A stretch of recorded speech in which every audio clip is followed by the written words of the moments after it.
Hi, welcome to the Exhaust Note Podcast. I'm Brynn, and this is my guest. I'm Carl Helmetag from Riverside, Rhode Island. Carl, when we first met at the Audrain Cars and Coffee, I Yes, saw a Alpine A310. So, can you tell me a little bit more about that car? absolutely. I have three vintage cars, but I took that one that day. So it's a 1983 Renault Alpine A310. It's the model is a Pack GT. They made that for a few years, but by '83 they started putting on the Aero package, and so this was one of the later ones in the production run for the car. So the car is a successor to the legendary Alpine A110, which was in the Monte Carlo Rally, won the Monte Carlo Rally, I believe. And they needed a car. The problem with the A110, it was a great little car, but they're so small that they weren't really practical for road use. And Alpine wanted to make more a car that was more competitive with the Porsche 911.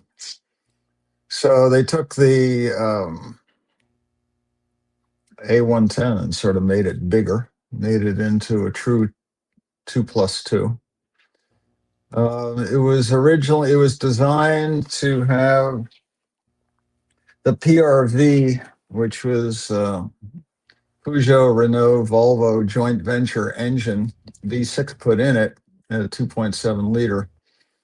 The engine wasn't ready in time for when they began production. So originally it started with, I believe, the Gordini 1600 four-cylinder engine.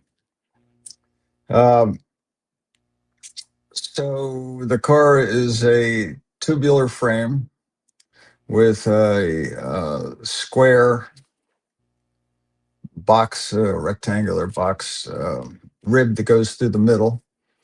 And then the suspension and the engine are bolted on the back, and the front suspension's bolted onto the front.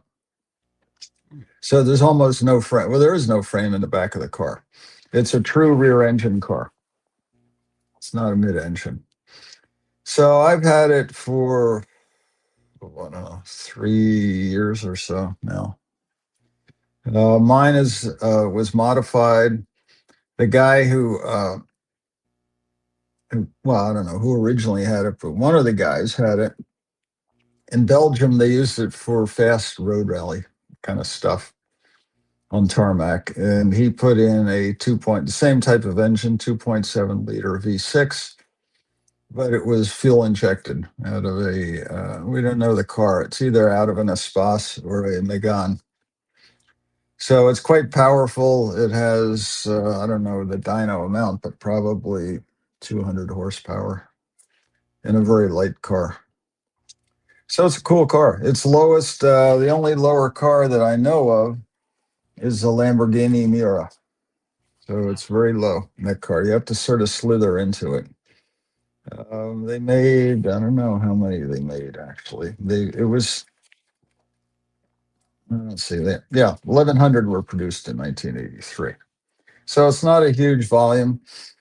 Their goal, the French, nice people, but they really couldn't compete with the engineering of the Porsche 911, and they didn't have the money to keep upgrading the car. So when they converted, like I said, originally had the four-cylinder Gordini engine in it. Then they converted to the V6 once they got those, modified the car. So in '76, I guess it was Robert Opron styled the car. He also did the Citroën SM. I believe he styled that. So quite the Italians had their designers, Pininfarina, Bertoni, but the French had Robert Opron. So as you saw, it's a cool car. Um, I got it from a guy in Amsterdam who had a small collection of cars, Lamborghinis, Porsches, and he was moving the business and didn't have room to store it. He stored his cars in the business, but where he was moving to, he didn't have room, so he was unloading it. And I never saw the car before I bought it, but I saw many, many, many detailed pictures of it. And all these cars, when you get them, are maybe not quite as perfect as they're made out to be when the guy's selling them, but that's the way it is. So I always have a rule that if it's at least 90% as good as what the guy represented, and I understand that, then I know I've got money to spend on it and what the deal will be. So when I got it, though, it ran pretty well. We had to do some minor things to it right away, and then I drove it. And then last winter, we put in an entirely new brake, new calipers front and rear. So parts are available. I get them from a guy in Germany, actually, bizarrely, but that's where they come from. And yeah, so I use it for cars and coffee and that type of stuff. So it has, it was its own car originally, and then Renault brought the R5 Turbo into the factory. The factory's in Dieppe, France, which is on the coast. And they made the R5 Turbo there, I believe, but it has exactly as well as the A110 or the A310. So the suspension in mine is the same as the R5 turbos, which is actually good because there are more parts available. The earlier one, the brakes are really tough. So these are available brakes. They converted also to 4 lug nut wheels, which is better. And yeah, so that's real. I love the car. It's I don't know how many miles I put on a year, but I'd have no problem driving it almost anywhere. It's just it's a real GT car. It's not a practical around town car because, as you saw, you sort of have to slither out of it. But yeah, it's no trunk really, but there is room in the back seats, so you can put stuff back there. Well, that's very interesting, Carl. Tell us a bit about some other cars you own. Well, so I have a 1970 Volvo that is, I call it the working girl. That's the rally car that gets used. It was built during COVID, actually, by a guy in Canada. It has been, we built it for, not really, but we built it for Peking to Paris standards, essentially. So we took it on a rally from the original rally, it was 2022. We took it from Lima, Peru to Cape Horn. So that was 7,500 miles. And then in 2023, we drove it. This when I say we, it's my brother and I drove it on a rally from Anchorage, Alaska to Cabo San Lucas, another 7,500 miles. And then I was just out with a different guy, a friend of mine, and we did the 1,000-mile Colorado Vintage Rally. So that finished in September. That was just 1 week. We did well there. We won in our class. We were mid-pack overall, so it was good, but a small field. And then the other car is a Ford Escort RS 2000. I bought that on a trip to Portugal.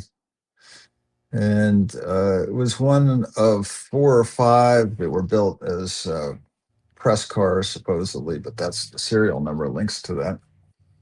And it has the flares on what they call the X-Pack, which are the fiberglass flares on it. But that's the way they came from the factory. So that's my little collection. That's quite an impressive collection. So you mentioned you were on a trip to Portugal. What was that Yeah. like taking a classic car through Oh, Portugal? no, I didn't take the classic car. So what happened was that I flew over on vacation, but while I was there, I had some time, and I had been, I had a Saab 96 rally car that I sold, so I had space in the garage, and I also had well, basically it was the Saab that got sold. So when I was over there, I just had some time and was looking around at different cars that were interesting. And the RS 2000 was a car of interest because my car collection is built around the theory that I don't want to spend a fortune on these cars. Although in the end you spend it on maintenance, but I buy cars that are interesting for people to see, that are rather unique, but have parts availability and are not so highly priced that I don't want to drive them. So I'll drive any of these cars anywhere.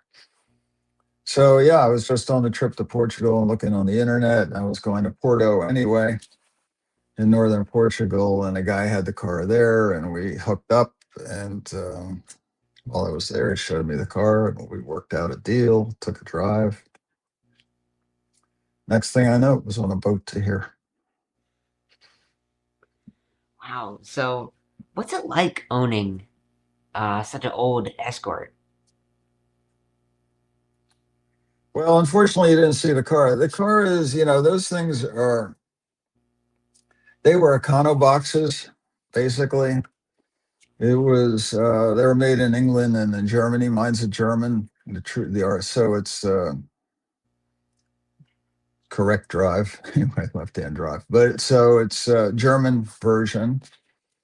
It is, those things just had a Pinto engine in them. It's a 2-liter Pinto engine. They're very light.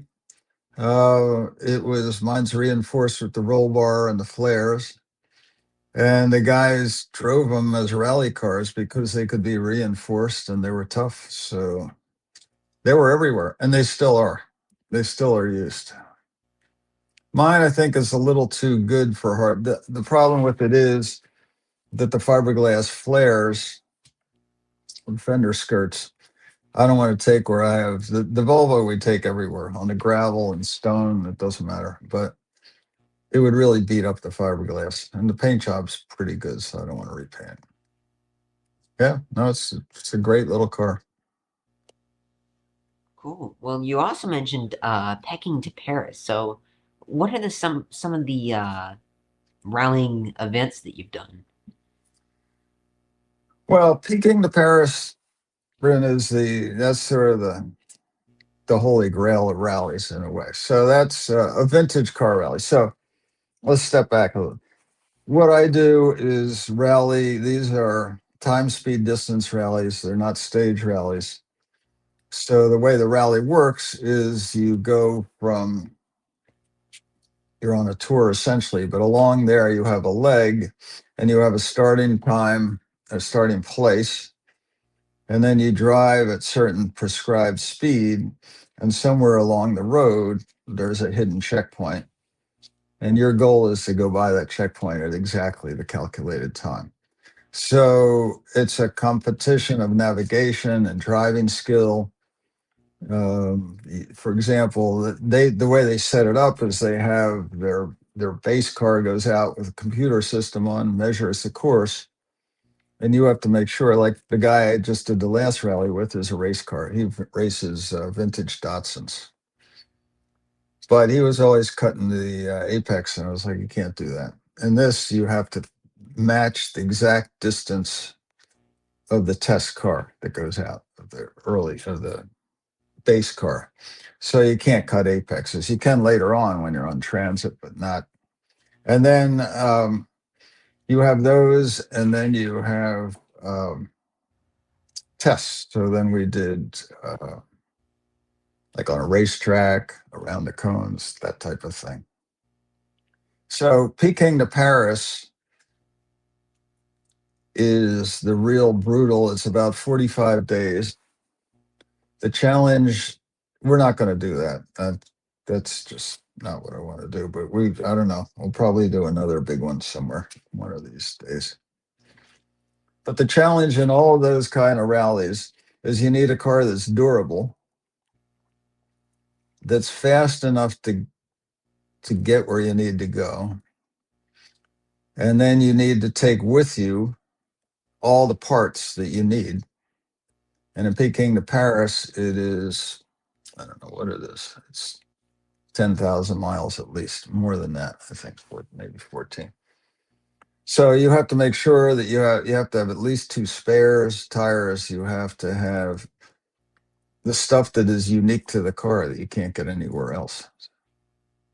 And all that, every piece that you add and every tool you add adds weight, and the weight kills. So that's part of the challenge. Before I do the rallies, I lay everything out on the garage floor and go through them to decide what we're taking and not. So, for example, when we did the Colorado Vintage, that was 1,000 miles. I figured we didn't need an alternator, for a new alternator. We didn't never carry a starter. The starter goes, you push it. But on the long rallies, a 7,500-mile rally, we take another alternator, for example. We take fuel pump. I got rid of all that stuff for the shorter one, but for 7,500 mile, you need that. You need another brake set, and then you need the tools to get in and do it. They have mechanics that go along, but the mechanics, if you have 50 cars in the rally, the mechanics are busy taking care of everybody else. So anything you can do yourself is a good thing. Okay. But for you, maybe you should do Peking to Paris. It's a brutal rally. It takes a lot of time. It's expensive. But anyway, So what other events have you done? In the cars, the only other one I did was years ago. Well, no, I'll take that back. Several years ago, when I got started in rallying, we did what was called the New England 1000. Rich and Gene Taylor do it. I had a TVR, Tamar back then. So my other brother and I did it in the TVR, which was fun. But that was more of a tour with a rally component, but not a really competitive rally component. Then later on,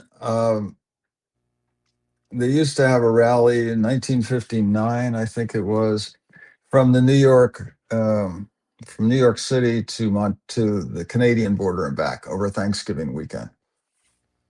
And this guy and his buddy recreated that rally, a shorter version, on a different weekend in the fall. But we did that. I did it in my brother's Porsche 912. And then after that, we did it in the Volvo a couple times. So, yeah. That's pretty much the extent of the rally stuff. I've done a lot of tours and cars and coffee and that kind of thing. What's the coolest part about owning the cars that you own?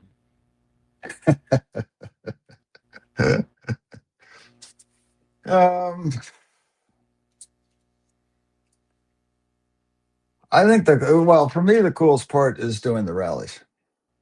So, but I like the others and there's the feeling of when you drive a 1970 Volvo for a month, more than that, 5 weeks like we did in South America, in a different culture and with different people. And you come together with the 50 other cars, the teams, there are 100 people, 2 people in the car. You come together and you're bonded. Those people are friends for life, really, all over the world.